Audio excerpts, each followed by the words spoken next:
ഹരി ഓം. നമസ്കാരം. എൻ്റെ പേര് ചന്ദ്രദേവ ശർമ്മ എന്നാണ്.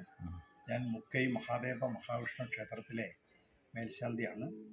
ഈ ക്ഷേത്രത്തിൻ്റെ ഐതിഹ്യം പറയുന്നത് കൽപ്പാത്തിക്കും മുമ്പ് ഈ ക്ഷേത്രമാണ് ആദ്യത്തെ പ്രതിഷ്ഠ നടന്നിട്ടുള്ളത്.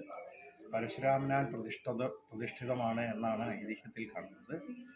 ഇവിടെ ഭാരതപ്പുഴ ഇവിടെ നിന്നാണ് ഭാരതപ്പുഴയായി പോകുന്നത്. എന്ന് വെച്ചാൽ മലമ്പുഴ, വാളയാർപ്പുഴ, പുതുശ്ശേരിപ്പുഴ ഈ മൂന്നും കൂടെ മൂന്ന് കൈയായി വന്നുകൊണ്ട് ഇവിടെ നിന്ന് സംഗമിച്ച് മുക്കൈ തീർത്ഥം, ത്രിവേണി സംഗമ തീർത്ഥമായി സങ്കല്പിച്ചുകൊണ്ട് നിളാനദിയായി ഭാരതപ്പുഴയായി ഒഴുകിപ്പോകുന്നത് ഇവിടെ നിന്നാണ്.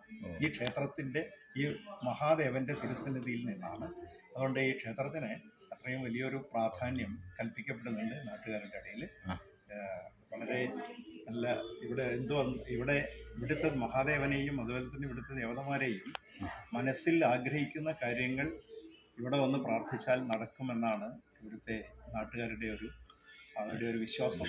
അതുകൊണ്ട് ഈ ക്ഷേത്രത്തിന് വളരെ കാലാതീതവും ചില പുരാതനമായ ഒരു പാരമ്പര്യമുണ്ട്, പൈതൃകമുണ്ട്.